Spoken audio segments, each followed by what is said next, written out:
Hej alle sammen, og velkommen til den her video. I dag, der skal vi reagere på noget rent faktisk. Fordi sidste gang jeg reagerede på noget i den her video, der tog jeg rent faktisk rigtig godt imod af det. Altså, kommer 700 visninger. Altså, helt ærligt, det er da mega fedt. Så i dag, der skal vi hjem til reagere på noget lidt andet, vil jeg sige. Vi skal nemlig reagere på, sådan forsvandt Danmarks største YouTuber. Historien om Armin. Det kunne jeg ikke udtale rigtigt. Det er jeg ked af, Armin. Nå, men jeg var det mest utrolige. Ham med det freaky grønne ansigt. Så jeg synes bare, vi skal komme i gang. Helt ærligt. I midten af 10'erne var han overalt. En af de første store danske YouTubere, en dreng med et kamera, karisma og millioner af visninger. Han byggede et imperium og blev et ikon blandt unge i hele landet. Men pludselig forsvandt han. Ingen videoer, ingen forklaring, kun rygter. Hvad var egentlig hans sidste video? Var det ikke meditere i 24 timer? Var det ikke hans sidste video? Eller hvad? Det kan jeg ikke huske. Burnout, skandaler eller noget langt mørkere. Dette er historien om Armin, Danmarks største YouTuber, der forsvandt fra internettet uden et eneste spor. For at forstå hele historien er vi nødt til at gå tilbage til begyndelsen. Året er 2012, og internettet er domineret af underlige og skøre trends som Gangnam Style, og YouTubere verden over begynder hurtigt at blive store berømtheder. På dansk YouTube begyndte folk som Morten Mønster og Alexander Husum at lave videoer på platformen. Navne, som længere hen ad vejen vil vokse sig til at blive nogle af de største YouTubere, vi har her i landet. Dog var der også en anden kanal, der dukkede op i den her tid. Det var en frisk side ved navn Armin Productions, skabt af den dengang 14-årige Armin Merosic. Armin, som var søn af muslimske indvandrere fra Bosnien, voksede op i byen Kolding, hvor han boede med sine forældre i et villakvarter i byen. Lige siden han var helt lille, viste han en stor interesse for at lave film, og han begyndte at lave sine første videoer som 7-årig. Da YouTube blev lanceret i 2005, gav det masser af unge filmskabere muligheden for at dele deres videoer med resten af verdenen. Så i 2012 begyndte Armin selvfølgelig også lige så stille at smide små kortvideoer op på sin kanal. De første par videoer var faktisk Q&A's med hans fætre og kusiner. Her var Armin ikke selv med i videoerne og stod derfor bag kameraet. Faktummet, at Armin hellere ville være den, der filmede bag kameraet, er en vigtig brik i puslespillet om hans forsvinden. Det viste sig, at disse Q&A-videoer var ret populære, og lige så stille begyndte folk fra hele landet at se med, hver gang Armin lagde noget op. Langsomt voksede hans kanal, og efter lidt over... Er det egentlig lidt sygt, at Mr. Utrolig han bruger uger på at redigere? Altså, hvis jeg laver noget helt vanvittigt, ikke? Så kan det jo godt tage 2 dage for mig, ikke? Men hvis jeg bare laver sådan noget, for eksempel min Red Dead Redemption video, der ikke er så meget lagt i, så kan det sagtens bare kun tage sådan 4 timer eller andet. Det er lidt sindssygt, men... Et år med videoer, hvor han også selv optrådte i, havde Armin ramt 6.500 subscribers. Det her var ret stort for ham, da han kun var en 15-årig knægt, der lavede videoer. Men hvad der skulle til at ske, kunne han aldrig have set komme.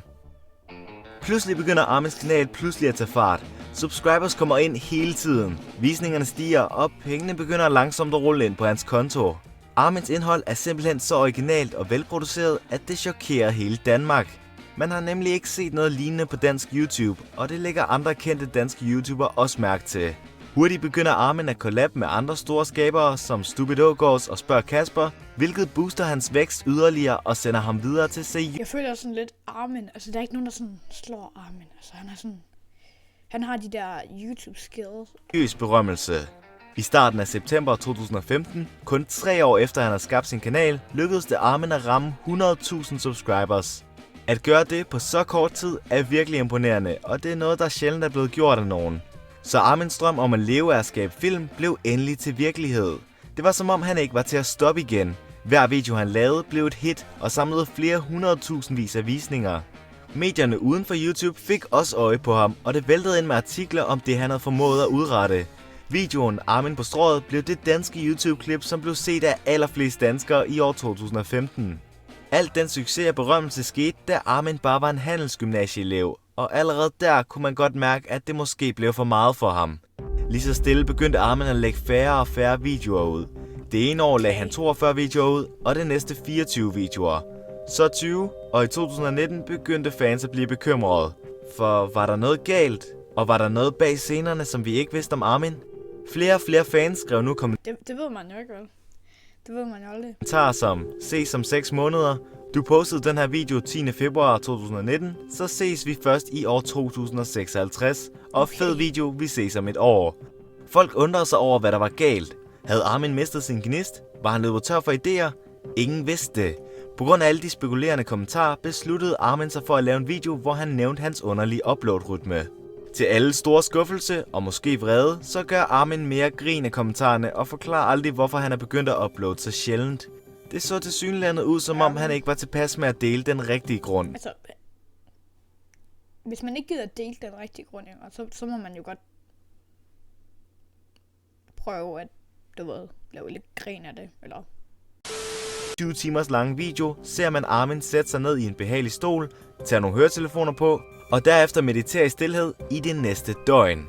Folk undrede sig meget over spørgsmål som, hvad må han meditere over? Er han blevet sindssyg, og er videoen overhovedet rigtig? Det sidste spørgsmål blev diskuteret ret meget, for mange mente, at han havde redigeret videoen således, at det lignede... Men hvad er den 24 timer? Er den virkelig 24 timer? What? Jeg tror sådan, det var sådan klippet. Eller hvad? Er den virkelig 24 timer? Det vidste jeg ikke. At han havde siddet i meget længere tid, end han rent faktisk gjorde. Uanset hvad, var dette Armins sidste video. Fans hørte aldrig fra ham igen. Efter den hændelse gik Så slukker lyset som man bare. Okay. internettet fuldkommen amok. Armins forsvinden var noget, som aldrig var blevet set før, og det underligste Hvad så der? Legende kom nu tilbage. Legenderne siger, at Armin stadig sidder og mediterer til denne dag i dag. Okay. det var, at han stoppede på toppen. Med langt over 200.000 subs var han den største danske YouTuber, og han viste ingen tegn på at stoppe sin status som konge af YouTube. Hvorfor stoppede han egentlig? Jeg forstår det ikke rigtigt. Så hvorfor forsvandt han så? Lige præcis. Som jeg nævnte tidligere, så startede Armin ud med at lave videoer, hvor han var den, der filmede bag kameraet. Det var fordi, at han i virkeligheden ikke ønskede at være stjernen i sit eget show. Han var mere interesseret i at skabe ting behind the scenes. Altså optage, instruere og redigere film. Derfor skabte Armin firmaet Padawan Studios, et videoproduktionsselskab, som stod for at lave musikvideoer for store danske kunstnere. Deres første arbejde var en musikvideo for Ude af Kontrol sang kaldet Beluga. Her kan man med det samme se, at Armin har været med i planlægningen af videoen. Hans vilde redigering, som man også så i hans YouTube-videoer, kunne man sagtens genkende i musikvideoen. Padawan Altså, jeg redigerer også min egen video. Jeg synes, det er sjovt at redigere. Så jeg forstår godt lidt, hvad han siger, men jeg synes også, det er sjovt at lave YouTube bedre. Studios så også ud til at være en stor succes, og flere samarbejder blev lavet mellem dem og danske musikere. Der blev lavet musikvideoer med folk som RH, Spectres og Hassan Shah. Da folk lige så stille fandt ud af, at Armin tilsyneladende havde drejet sin karriere i en helt anden retning, begyndte hypen lige så stille at dø ud. Mysteriet var løst. Eller var det? For selvom alle troede, at dette ville være Armins sidste Okay, video, så den er rent faktisk 24 timer, okay. så skete der noget, som chokerede alle. I april 2023, 4 år efter hans sidste upload, lagde Armin en ny video op. Kongen er tilbage. Dette sendte bølger gennem internettet, og folk Den har jeg ikke set før. Jeg har godt nok heller ikke set den der militær. Altså, jeg har ikke set det hele, men... strømmede hen til videoen for at se hans tilbagekomst. Man kunne kun drømme om, hvad han havde af store planer til fremtiden, og hvordan han ville fortsætte sin grind Men det var da 2 år siden. Stod der ikke, det var 2 år siden? Så er kongen sgu da ikke tilbage. på YouTube. Det var så her, at den største skuffelse i verden skete, for da man klikkede ind på videoen, fik man det her. Ja, en video af en loadingskærm i 4,5 minut. Dette burde man have set komme, for hvis man tjekker datoen, er det ret åbenlyst, hvad der lige er sket. Videoen blev uploadet den 1. april. Så det, som folk troede Okay. var et historisk øjeblik på dansk YouTube, viste sig bare at være intet andet end en fjollet aprilsnar.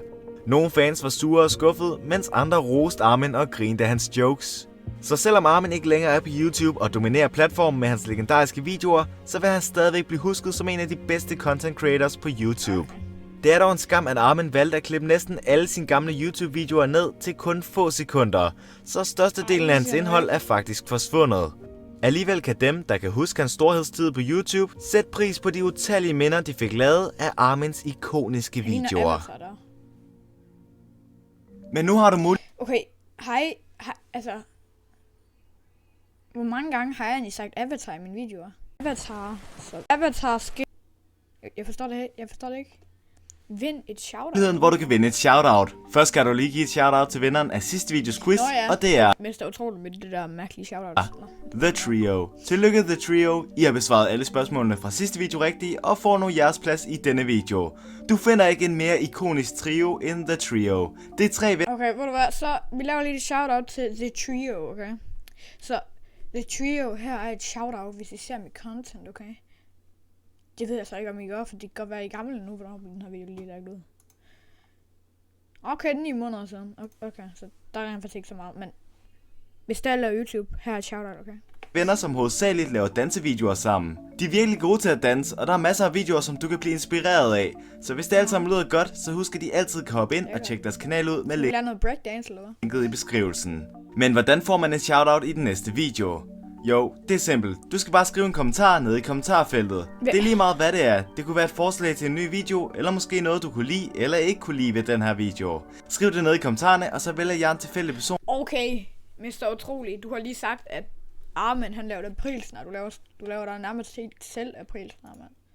Så er der ikke noget sjovt ved det. Så kan jeg bare lave en video om, hvordan poop det kommer ud af dig, eller hvad?